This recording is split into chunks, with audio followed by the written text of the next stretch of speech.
Thanks, Winnie. Hi, and welcome to my corner of the internet. My name is Katie, and welcome to my channel, Something by Katie. Today, I'm not doing a beauty video, which is what I typically post on this channel, some type of beauty or lifestyle content, but not today. I really want to talk about mental health. It's something I've really been wanting to talk about on my YouTube channel for a few months at this point. But I just haven't sat down to film this, and today go ahead, Winnie. Sorry, I needed to hold her, but she's like, please put me down. So anyway, now she's laying next to me, but okay, so I intended, hold on, sorry. There's a reason that my messy apartment's behind me. It's relevant. Okay, so at the end of May, I posted on Instagram, Winnie, please stop, leave it. Winnie, leave it. Okay, at the end of May, I posted on Instagram about Mental Health Awareness Month, and I intended to make this YouTube video in May for that, but you know what? I wasn't able to do it, but I'm doing it now, and it's July. Who cares? It is what it is. I'm making the video. I sat down. But what I posted was, it was like a minute-long video of me quickly doing my makeup, and it was what I did at my first day back at work in 2 months. So earlier this year, I took an extended leave from work to deal with my mental health issues.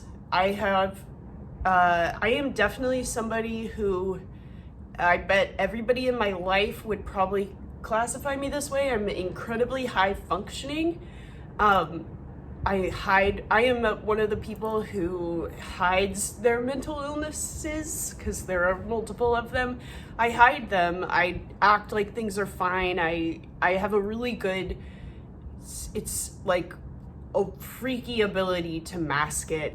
I just needed to talk about this because, like I said, I am somebody who people in my life might not understand or realize how I am because I hide it well. And I wanted to share this because, as with most people who post videos on YouTube, you're hoping to share your experience so that it connects with someone and maybe helps them feel less alone, because that has been a huge reason why I am as obsessed with YouTube as I am, is because I feel way less alone because of some of the creators who I've watched and I've heard their stories. So anyway, back in March, my therapist and my supervisor at work and myself kind of agreed that I needed to look into my HR policy at work to see what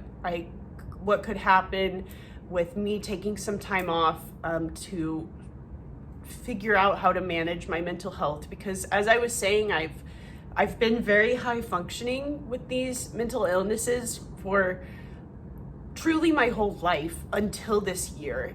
This year it became unmanageable. I wasn't able to live my life. And I want to talk about what exactly that means, because earlier this year I had to take some time off of work to learn how to manage my own personal trifecta, which is what I've been diagnosed with for at least 3 years at this point. But I have had these issues my whole life. I just didn't have the words for it, and neither, like, I hadn't been diagnosed by doctors when I was a kid or anything like that. So I just know these are things because I know myself and I know how I have felt my whole life. But that being said, I have diagnoses now. I have ADHD, which is attention deficit hyperactivity disorder.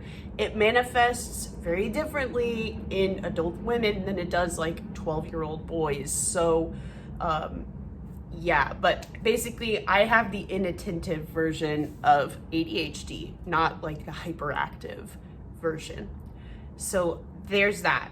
I also have generalized anxiety disorder with a panic disorder, and also, of course, major depressive disorder. So I just wanted to share that because I don't think as many people talk about that maybe as they should. And I also find there's a lot of rhetoric on social media, and I think we all experience this, the like, oh, self-care, take a bath, you will feel better if you just relax. No, my brain chemicals, they need more support than bath bombs. So I also take medication and I go to therapy. So I take Zoloft, Ritalin, and lorazepam as needed.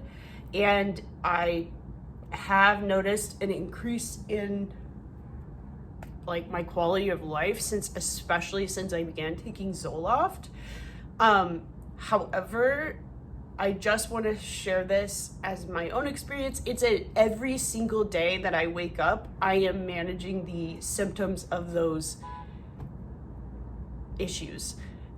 Just because I take medication doesn't mean they go away, and just because if maybe you take medication, they're not going to go away. I also talk to a therapist every week, and I talk to a psychiatrist every 3 months or so, and I also see like my doctors, like get physicals and blood work to make sure that everything's good.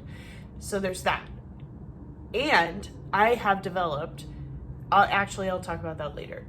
But anyway, I just wanted to share some of those basic facts about like where I'm coming from and what's happening up here. But basically earlier this year, all of the symptoms of those mental health issues basically became so unmanageable that I wasn't able to function at work or in my home life, like at all. So I think that going back to what I was just saying, there's a lot of rhetoric on social media and just in day-to-day conversation with people. Like me going through this, I have realized just talking to people in my life how much stigma still exists around mental health and so on. So that's why I really want to talk about this. Like we see all this rhetoric online about like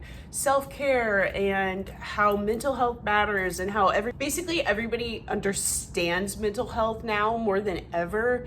But I want to say that there is still so much stigma, because my point in bringing this up is because people are constantly like telling you they're so supportive, but then when you have symptoms of your mental health or your mental illness, when symptoms of that present, people become way less tolerant. So I just need to explain this because I think this is a common thing that I've bumped into this issue many times over the past few months that I've been like in the thick of dealing with some mental illness.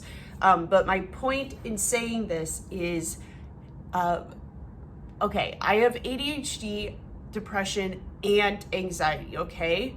So what that means is that literally everything in my life takes so much effort. Like I have no ability to, like, I really struggle with basic household tasks. Cooking literally sends me into panic attacks. One time about 4 months ago, I think it was, there were many domino effects of like why I decided to ask for help and take some time off of work.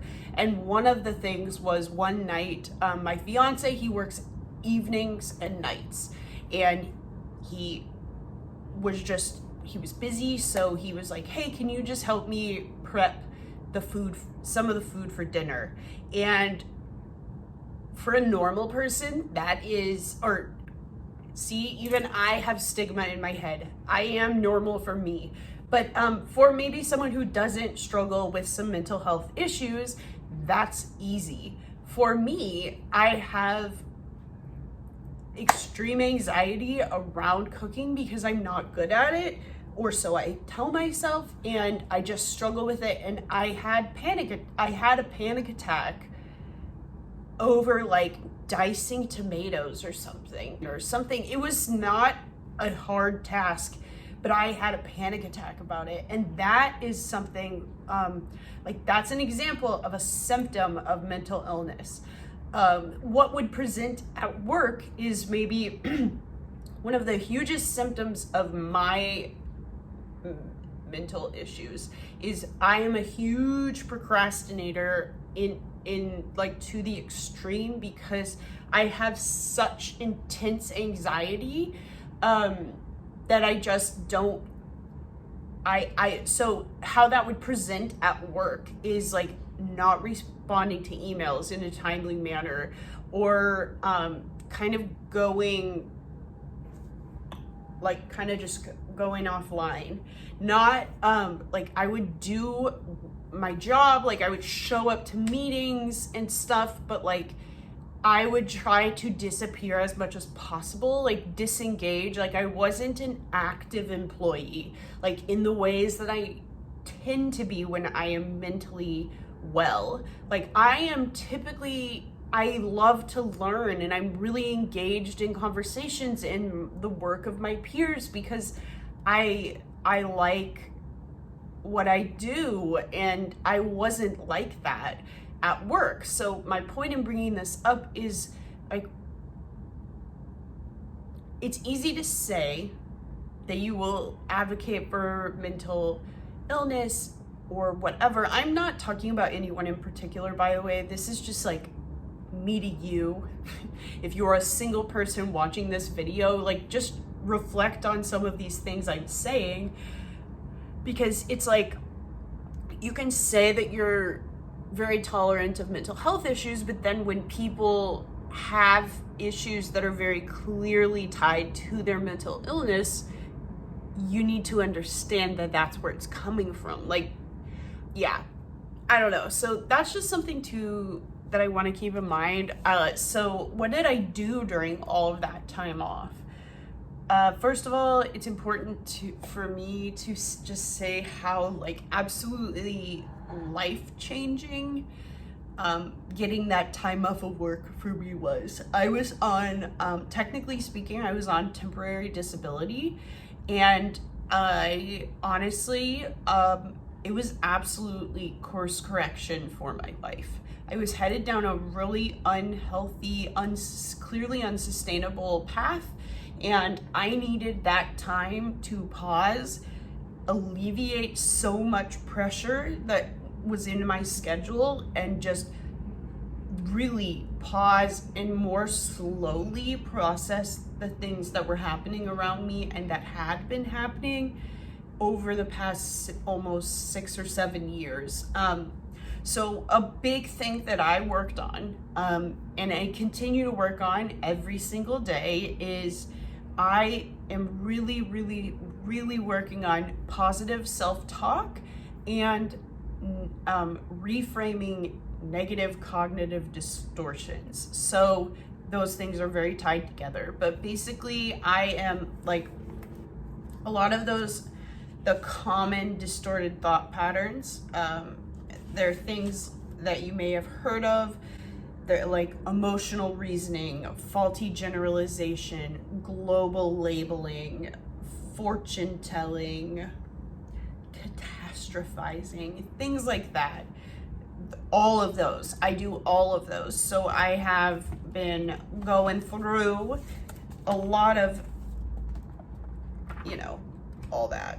Lots and lots of writing, trying to process a lot of these negative thought patterns and just I have such distorted thought patterns. It's really upsetting to me.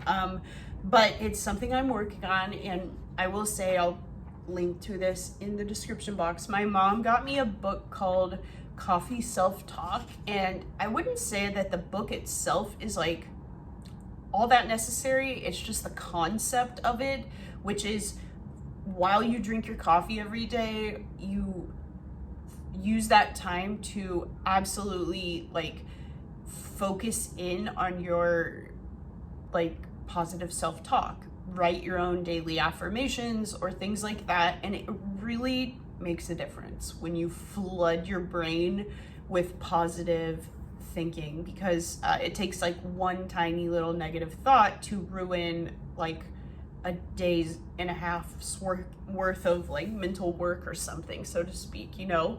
So the more you can flood it with positivity, the more there is for my brain to like latch onto, if that makes sense. But working on my distorted thought patterns has been a big thing. And another thing for me anyway is routine.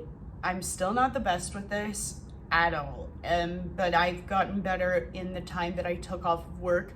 Just having a morning routine, and the whole thing with the coffee self-talk is that the whole point with it is that I never skip my morning coffee. I don't have that many ritual, but I always have coffee. So if I associate coffee already with positivity, why not add a positive habit onto that? I appreciated that, and I have maintained that and tried to continue doing that every day.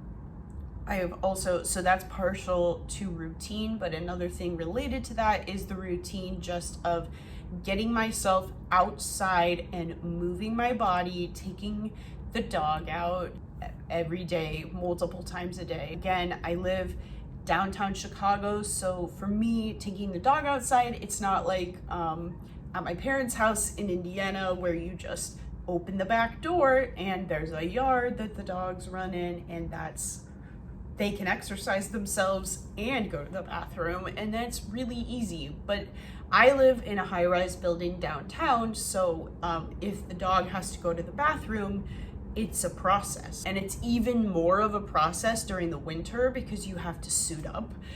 You know what I mean? So it's just, that's obviously the choice we made by living downtown, but I'm just saying that that is a personal barrier that I experience in my life that other people might not think about because they don't live in a high rise in downtown Chicago. I'm saying this as a matter of explanation.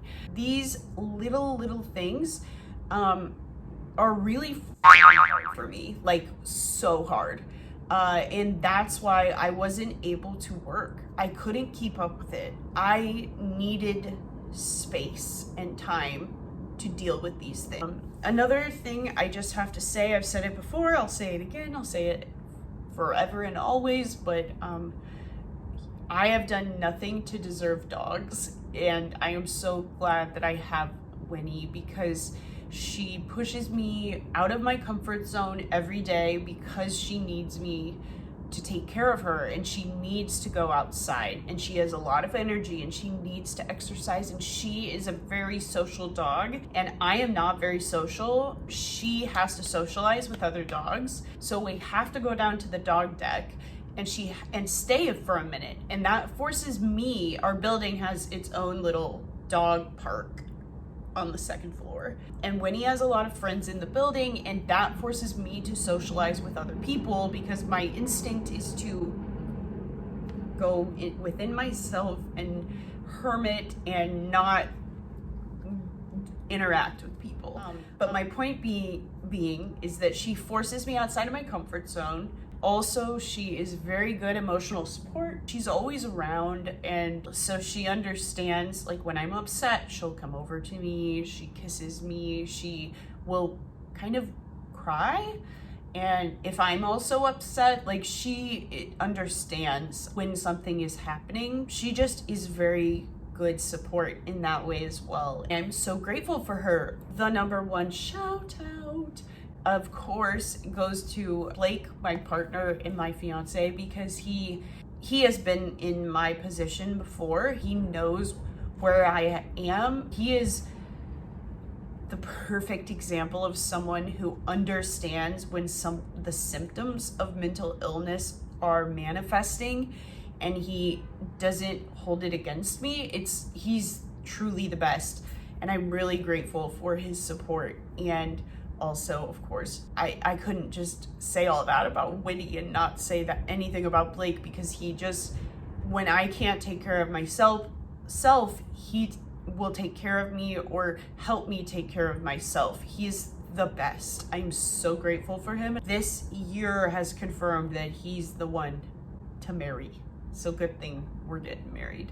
But anyway, I feel like it's so important to share all of this. I wanted to just get the basic story out and some of those things that I really just wanted to say, because it's not even just rhetoric online where people are saying that like they are mental health matters and they are there for people and all of that. It's your work, your friends, like in interpersonal relationship, people, this stigma around mental health and like issues of mental health, like I'm talking about more or less easy mental health issues. Like I was talking about like ignoring emails. If we wanted to talk about bigger symptoms of mental health issues, things like substance use disorder, which are symptoms of mental illness, like people don't just become addicted to substances because they want to. That's always a symptom of some type of trauma or mental illness. Or not always, but most often. So when I say that people in the society that we live in aren't as understanding about mental illness as they claim to be, I'm just trying to share my little experience, because even in my like privileged world where I have an HR department to go to and they will grant me the time off, and I have a supportive partner, I live in a stable environment, we pay our rent every month, we're so privileged and lucky. I am not a mentally ill person who don't have anywhere to go. I'm just saying that if you get outside of your little bubble that you're living in, and you're really paying attention to the people around you, not just the people you're related to or you're friends with, I mean literally the people that are walking around you in the world and that you see in the grocery store and all of this, like have empathy for people. It deserves compassion and understanding and humanity and dignity. And that's all I'm saying with this video, is that just understand that sometimes when people act in certain ways, it's not because they want to, it's because they're ill. I wanted to share all of this because I see so many people in my life and who I work with or who I have gone to school with, or like I was saying, in extended family members or whatever. It's just so many people don't understand mental illness. I don't even understand it. I experience it. It's so challenging. That being said, I just challenge anybody who's paying attention to just have an open heart and listen to hear people. Don't listen to people to make your next point or just give them advice. Listen to people and hear what they're saying, because one of the worst things, in my opinion, when you're going through a situation like I've been through, the worst thing is for someone to invalidate your feelings or your experience. So when you are talking to someone and they say how they're feeling, don't say, oh, that didn't happen, or oh, I'm sure it wasn't that bad, or I'm sure you don't mean exactly what you're saying. Like, no, just let the person say what they're saying and don't invalidate it. Anyway, I'm really rambling, but I just needed to post some type of video. I hope maybe I'll insert some other clips, maybe I won't, I don't know what I'm gonna do, but I needed to start. I needed to sit down and get something out about all of this, because it's been a hard year for me. I've been sitting here for 28 minutes and I never even mentioned that. So in like mid-December of 2020, so like 7 months ago, my mom had like an episode that presented as a stroke. She has breast cancer. So what had ended up happening, she had to go to the emergency room, and then she was sent to a bigger hospital in a city like an hour north of where my parents live. And long story short, because it was COVID, she was completely alone. No one was able to go with her, not even my dad, her husband. And she found out alone in December, because of COVID, all this shit. She found out that her breast cancer that she has had for since 2015, her breast cancer metastasized to her brain in multiple spots, and that she would have to undergo multiple rounds of radiation, brain radiation, and like, yeah, it was intense. And then on top of that, there were a couple of other things that I'm definitely not going to speak about on the internet, but there were a few other circumstances that happened in my family that were incredibly intense and would have been like really traumatic and difficult to deal with separately, but it all happened at once. So basically between December and March, my already poor mental state was rapidly declining and deteriorating like every day. I crumbled because of everything that happened with my mom. There were other, like I was saying, other things in my family. Also, like I'm saying, I have a panic disorder. I was having so many panic attacks. There's no way for me to articulate them or convey the frequency, because I didn't like keep track of them. I was having a lot of panic attacks all the time, but what I'm specifically about to say only happened once or twice, but it was again something that led me to be like, I cannot work like in this state. But I would be on a work call, and because we're still operating over Zoom, I would turn my Zoom camera off, have a panic attack, and then continue the call. Like that's how my brain will sometimes I have to force myself to stop. I don't know how to explain it. It's like my brain is conditioned to just go until you literally implode. Regardless, it's a struggle. And yeah, and like I was saying earlier, I am someone who has all of the advantages in my corner, and I still have had a horribly difficult time, because obviously mental illness does not care where you live or whatever. It's gonna affect you. And honestly, I'm absolutely gutted for the people who don't have the resources, whether it's money, knowledge, support, whatever, the care. It's gutting to think about all the people who are just treated like trash because they have chemical imbalances in their brain.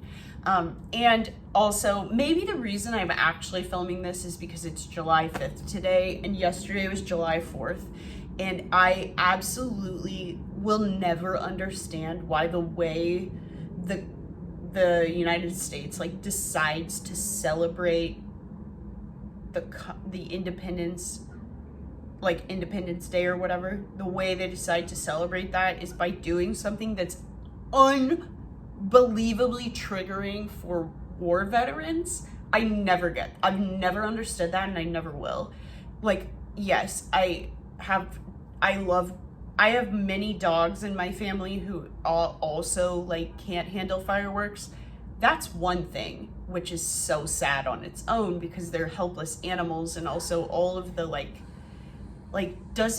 don't fireworks also disrupt like a lot of animals in nature? Like birds abandon their nests and bees get disoriented and all this stuff like because of fireworks. But all that aside, like the thing we choose to do as a society is blast that anyway, that's a whole other tangent, but maybe that's why I'm filming this today, because I just can't understand I just don't get it. Why would you put people in a position where they're just gonna be at home, like torturing like their minds are gonna be torturing them because of your like reckless whatever. I think that's probably why I was sent over the edge. And also to just sit down and film this, and also I said this at the beginning, but first of all, I just wanted to sit in my living room because I was already sitting right here drinking coffee and just like thinking.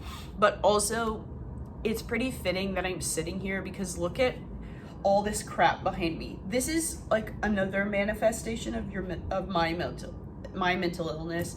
We moved into this apartment a year ago. I've not organized this whole area. I want to so that's like a newspaper stand because, fun fact, Blake, my fiance, and I, we met at the student newspaper in college, and we're nerdy like that, so we have one of the stands. That's a whole other story, but anyway. And then there's a cart there that has all coffee and teas, and then Blake's guitar, and I want this whole corner to be like a coffee shop vibes situation, but I've never ever done it because I keep putting it off because I have a block, and so there that stuff sits unorganized, unpacked. This is always messy because I cannot keep anything organized. Anyway, my point being that I felt like it was right to sit in this type of a setting because this is what real life is. Real life isn't everything being pristinely clean unless you have, I don't have personally in my situation right now, we don't have somebody come clean for us. Most people my age and most people that I know, generally speaking, for all of their life, live in a situation where they have to do it all. So I just wanted to share a little slice of my reality because I'm sure other people can relate to this. And I don't even have, this is the other thing about just the future that scares the shit out of me is I don't even have a kid. I just have a puppy. And I can't even take care of myself. I don't know how my sister, I just will never, my sister is I just am always in awe of her. I just can't, I don't know. I'm gonna have to stop because I keep going on tangents and stuff, but I don't know. I just felt like I don't even have a common thread throughout this. There's no story, no narrative, nothing linear. I just felt like talking, and this is why I've maybe not, I don't know anybody any explanation, obviously, but I just wanted to share what's been on my mind, and I don't know, I've just felt this weight, and I'm really grateful I was able to take time off work. I took 8 weeks off completely, and then the last 4 weeks I've been working half-time, and then starting tomorrow I'm back to full-time. So I'm telling you, I'm still in the process. I'm a little nervous, not gonna lie. I'm pretty nervous to have a full workload again because a huge takeaway for me has been that I have to I have to create more space in my schedule. I can't do like 1,000 things in one day anymore.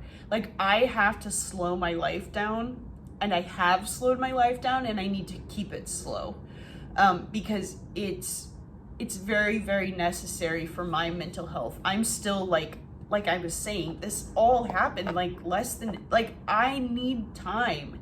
I need to live my life intentionally and slowly, and I need to just stop letting everything happen to me and around me. And like, that's what I've learned in this time off, and it's been really valuable, because that is not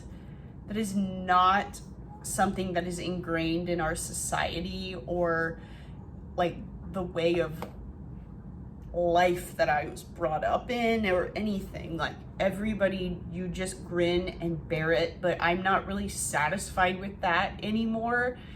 I clearly am not able to do that.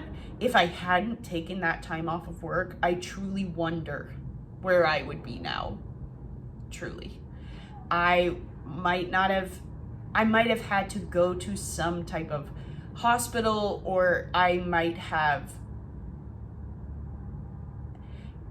increased my need to self-medicate, if you understand what I'm saying. Like, I just am grateful that I was able to, like, I'm serious. I felt like my time off of work was course correction, because I was able to really dig deep and work with my therapist and my psychiatrist on a wellness plan.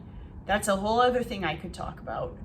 And I can make a separate video about how I worked with my therapist, my partner, and my supervisor at work to create a wellness action plan when I've come back, and how my supervisor is really, and my therapist, and all of them, they are my support team. And I can explain how that process has worked in another video, but this is what I've been going through. This is my life. I have been really erratic in my personal communication. So if you know me in real life and I don't reply, or I don't reply for a long time, and then all of a sudden I reply a bunch all at once, or whatever, like, I don't know. I'm doing my best every day. Every day I wake up, it's a different day. I still really have a hard time functioning in normal ways. Like, I'm doing a lot better, don't get me wrong. And my progress is very noticeable to those closest to me. Like, they can see my progress and what I've been able to do. But I'm really still struggling. I'm just trying to, day by day, just keep pushing and all of that. So yeah, here's your Mental Health Awareness Month video in July. But like I said at the beginning, I know that doesn't matter. That's just a reason to share my experience. And like I said, I can dive deeper into certain topics that I brought up. But for now, I just felt like it was time to sit down and finally share this. But thank you for listening. If you did, if you made it through all of this, wow. But I just wanted to share that I'm here and I'm going through this, and this is where I'm at. And if you're going through something like this, you're not alone, no matter what it is. I just hope that we can all please move through our life with less judgment and more empathy, and just try to realize that people aren't out to get you. Maybe they're just struggling. Anyway, thanks for watching. Catch you in the next one. Bye.